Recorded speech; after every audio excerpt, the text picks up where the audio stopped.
What's going on? Today, we're going a little bit more off script. We are going a little bit more off the dome with it. I wanted to talk about a post I made the other day. There's the first slide, if it focuses.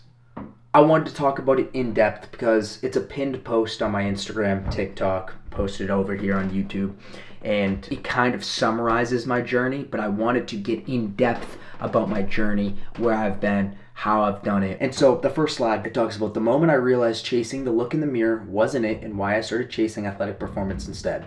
I had a broken hip, torn ligaments in both knees, hamstrings pulled over 7 different times. And true statement, all of them. Quick rundown. Going into my senior year of high school, I trained my ass off. I thought training harder, just doing everything was going to be the answer for me to get more athletic, to get stronger, to get better. And it turned out that it wasn't. First game, second half, broke my hip. Played through a couple plays. Coach pulled me out. Went to the hospital that night. Had a broken hip. Season done. Everything that I worked toward that point for the last 5 years, give or take, done.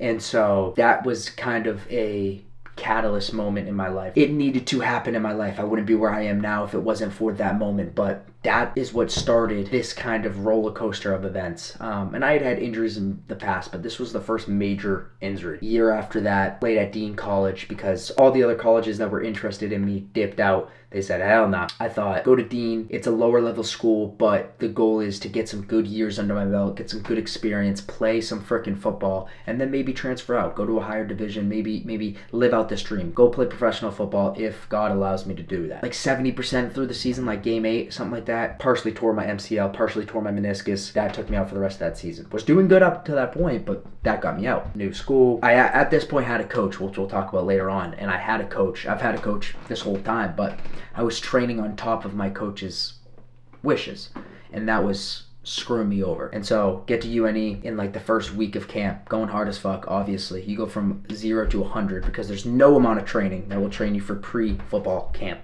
Pulled my hamstring. Tried to come back too soon, like a week later, pulled it again. Gave it like 3 weeks, pulled it again. Tried, I think, one more time, pulled it again, and then I called it there, medical red shirt, film guy for the whole fucking year. That was not fun. Next year I came back, I said, you know what, I'm going to give it everything. In the back of my mind, I had a feeling that it wasn't going to be for me anymore.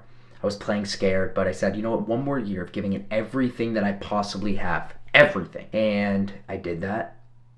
2 weeks in, pulled my hamstring. The other one, of course. Then healed that up. Pulled my hamstring again. Like 2 weeks later, same fucking side, and then got to play, was starting to get back, earn a position, because at this point I'd missed a lot of it. They need to earn trust in me. Was on specs, was getting not a lot of reps, but I got a little bit. Played against my old school, actually, played against Dean, scored a touchdown. It was great. It was finally feeling like I was earning it back. Then week 5, we have a bye week, and I get twisted up, tore my other knee up, some partial tears, again, out for the season. At this point, it was out for the season, but I was also mentally out too. I knew that was it. Like, I knew I was doing too much, and that was to blame. It wasn't that I was training the wrong way necessarily, but I was trying to do both, where I was trying to only strength train, only hypertrophy train, and then I was also doing a lot of shit on top of that, and it just wasn't the right thing. And moving into the second slide, I thought doing more meant getting better. It just means getting hurt more. That was my breaking point, literally, like we just talked about. That final injury, before I realized, like, it was literally my breaking point. I had things that worked out for me. I had gained this immense amount of athleticism. I could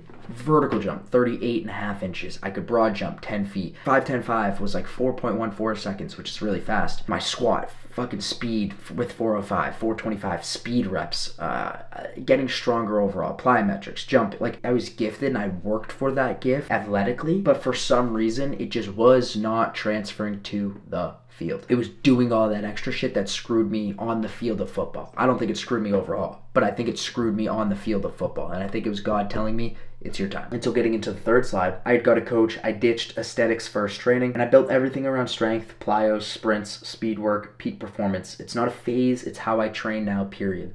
And I really, really embodied this that last year of training. Even though I still suffered injuries, I had really made sure to not overdo it, and I still got hurt. So that was, again, like I said, God telling me that it was my time. But after that really change of identity of stop doing too much, stop doing 1,000 fucking things, do the things that work on the strength, work on the plyos, the sprints, work on the speed work, actually focus on your skill of being a better running back, being a better football player. I did that and it worked really well. I just still got hurt because I was playing scared. I don't necessarily think it was because of the training. I think in that last year it was because I played scared. And when you play scared, you play mentally broken, you're broken. So I had to rebuild myself after football. I had to rebuild everything. Still had a coach for athletic stuff, but decided to go chase a marathon so I could complete something and be good at something. Completed a marathon and then got back into training and then realized that CrossFit was going to be the next thing for me. CrossFit. And this is functional fitness to the max. If you don't know, go look up some CrossFit stuff. It's awesome. I train like this now. I still train with strength for plyometrics, speed, skill work. Mobility is a priority. Recovery is a priority. Sleep is a priority. I've completely shifted from only doing more to working smarter is how you win. And on this last slide, it says, you will wish you started training like this sooner.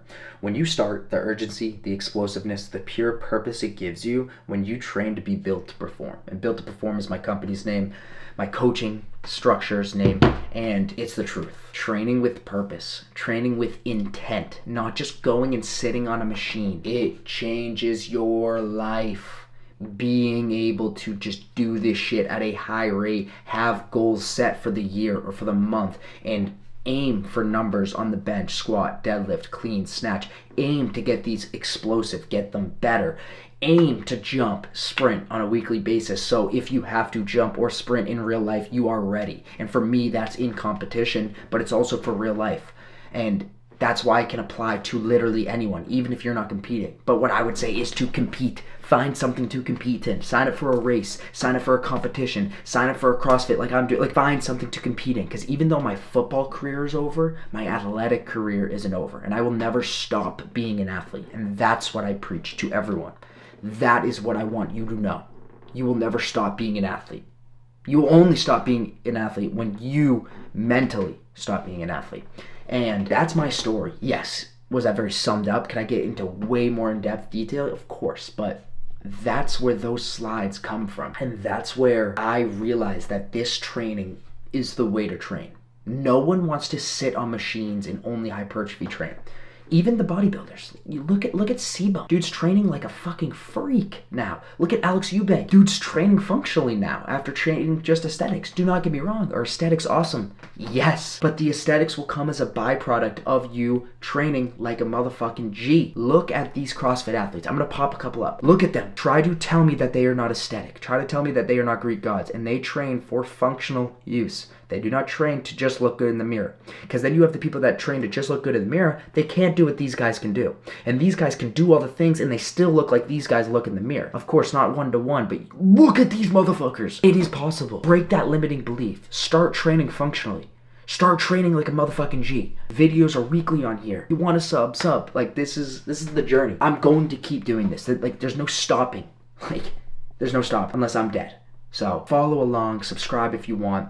All of my stuff is in the description. Links to Instagram, links to book one-on-one coaching if you want to rip that. If you want free resources, join my Skool community. It is small right now, but again, same thing as the content. It's only going to grow. I'm only going to continue to do it.